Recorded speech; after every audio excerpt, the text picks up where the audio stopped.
Hello बच्चों, नमस्कार। बच्चों, आज का पाठ है हरिहर काका, जो कि संचयन भाग 2 से है। इसके लेखक हैं मिथिलेश्वर। बच्चों, इस पाठ में लेखक बताता है कि इस पाठ के जो किरदार हैं हरिहर काका, उन्हें हरिहर काका से बहुत प्रेम था। उन्होंने अपने प्रेम के 2 कारण बताए हैं। पहला है कि वो हरिहर काका के पड़ोस में रहते थे, और दूसरा कारण उन्होंने बताया है कि जब वो छोटे थे, जब बचपन में थे, उनका बचपन था, तब उन्हें हरिहर काका ने बहुत प्यार किया था। वो उन्हें अपने कंधे पर बैठा करके घुमाया करते थे। लेखक बताता है कि जब लेखक बड़ा हुआ तब उनकी पहली दोस्ती हरिहर काका के साथ ही हुई। हरिहर काका 4 भाई हैं। 4 भाई में से हरिहर काका बड़े हैं। इनकी 2 शादियां हुई। दोनों ही पत्नियां बिना बच्चा जन्मे ही ईश्वर को प्यारी हो गई। सब लोगों ने इन पर दबाव डाला, लेकिन इन्होंने तीसरी शादी नहीं की। इनके बाकी के जो 3 भाई हैं, उनकी तीनों पत्नियां हैं, उनके बच्चे हैं, उनके लड़कों की भी शादी हो गई है, उनकी भी पत्नियां हैं। हरिहर काका अपने भाई के परिवार के साथ में ही रहते हैं।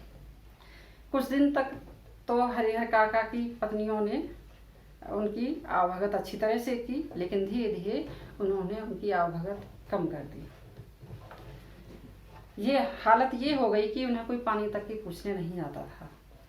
और जब सब घर के सब लोग खाना खा जाते थे, यहाँ तक कि उनके भाई भी खेत खलिहान से आकर खाना खा जाते थे, तब उनको सूखा खाना उनको दिया जाता था।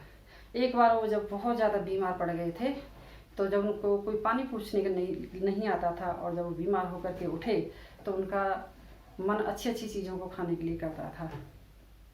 तभी अचानक से उन्होंने सुना कि उनका भतीजा, जो शहर में क्लर्की की नौकरी करता है, उसका दोस्त आज घर आने वाला है।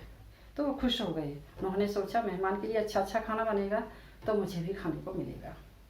खाने में 2-3 तरह की सब्जियां, रायता, चटनी और क्या क्या चीज़ें उन्होंने बनाई।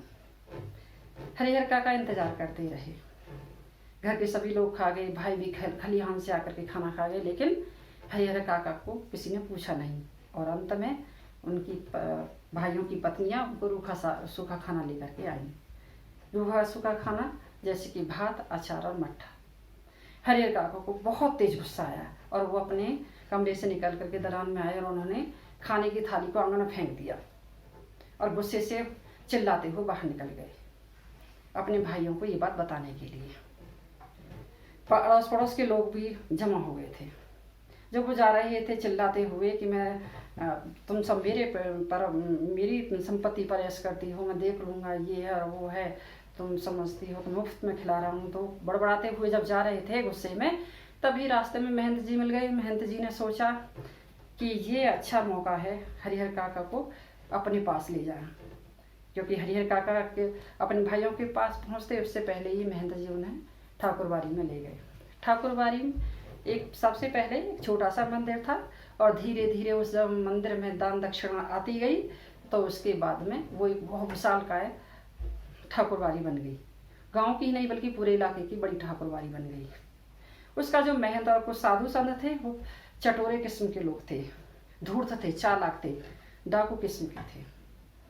उन्होंने हरिहर काका को समझाना शुरू किया कि आप अपने 15 बीघे खेत ठाकुरबाड़ी के नाम लिख दो, इससे आप जो है वैकुंठ को प्राप्त होगे, और हमारे साधु संत आपके पैर पखारेंगे, इससे अच्छा कुछ भी नहीं हो सकता, कुछ धर्म का काम कर लो। तरह तरह से उनको बहलाना फुसलाना शुरू किया।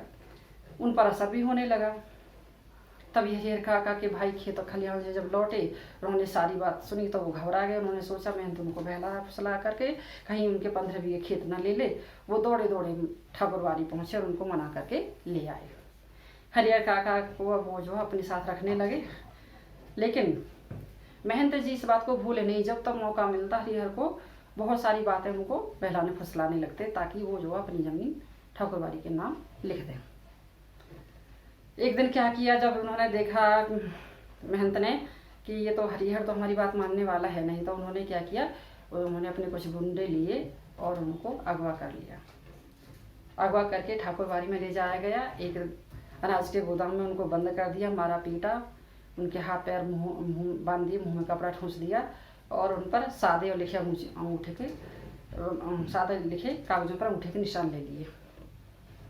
भाई जो है वहाँ पर पहुँचे तो वहाँ पर कुछ भी वहाँ से ईंट पत्थर रोड़े उनके ऊपर आने लगे। फिर वो पुलिस को लेकर के आए। पुलिस जैसे तैसे करके उस ठाकुरबाड़ी में घुसी और उन्होंने हरिहर काका को बहुत बुरी हालत में पाया। उन्होंने हरिहर काका ने सारी बात कह सुनाई, कहा कि किस तरह ये जो है उन्होंने मारा पीटा है, किस तरह से सादे और लिखे कागजों पर अंगूठे के निशान ले लिए हैं, ये साधु नहीं, ये डाकू हैं। उन्होंने बहुत सारी बात कहना चाहते थे, लेकिन फिर हरिहर काका के भाई हरिहर काका को अपने घर में ले आए। अब उन्होंने अंदर के पोर्शन में उनको रख लिया था और उन पर पहरा बिठा दिया था। दिन रात उनकी पहरेदारी होती थी। फिर अब तीनों भाइयों ने सोचा कि ऐसे कब तक चलता रहेगा, मौका पा करके फिर कभी मेहनत अपहरण जैसा कोई काम ना कर दे। तो उन्होंने अब हरिहर काका पर दबाव डालना शुरू कर दिया कि आप अपनी ज़मीन हमारे नाम लिख दीजिए, इससे अच्छा और कुछ नहीं है, हम तो आपके भाई हैं।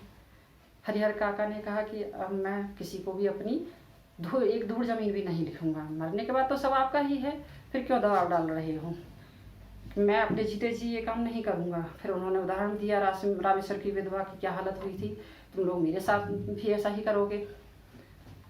तो फिर हरिहर काका के भाइयों ने भी वही व्यवहार किया। उन्होंने उनके हाथ पैर बांधे और एक कमरे में बंद कर दिया, खूब मारा पीटा। हरिहर काका चिल्लाने लगे जोर जोर से। तभी उन्होंने उनके मुंह में कपड़ा ठूंसा, लेकिन उससे पहले ही उनकी आवाज़, चीखने की आवाज़ बाहर पहुंच गई थी। इत्तफाक से उधर से महंत जी भी गुजर रहे थे। वो दौड़े करके गए पुलिस स्टेशन और पुलिस को लेकर के वहाँ आ गए। उसके बाद पुलिस आई, उन्होंने सारी बातें बताई। ये भाई नहीं है, महंत में भाइयों में कोई अंतर नहीं है, उन्होंने मेरे साथ ऐसा व्यवहार किया है, सादे और लिखे कागजों पर अंगूठे के निशान भी लिए हैं। फिर पुलिस ने वहाँ पर 4 पुलिस के जवान तैनात कर दिए उनकी रखवाली के लिए। लेकिन उसके बाद में भी हरिहर काका के भाई और महंत इसी फिराक में लगे रहते थे कब वो बहला फुसला कर अपने नाम जमीन को लिखवा लें। इसी बीच में एक डाकू बुढ़न सिंह की भी एंट्री होती है और फिर अंत में नेताजी की भी एंट्री होती है। नेताजी भी कहते हैं हरिहर नाम से विद्यालय बनेगा। तो हरिहर काका पर तो जैसे कोई असर होता ही नहीं है, कोई कुछ भी कहता रहे, वो तो मानो गूंगेपन का शिकार हो गए हैं और वो किसी से बोलते तक नहीं हैं, सिर्फ शांत होकर के शून्य आंखों से आसमान की ओर देखते रहते हैं। धन्यवाद।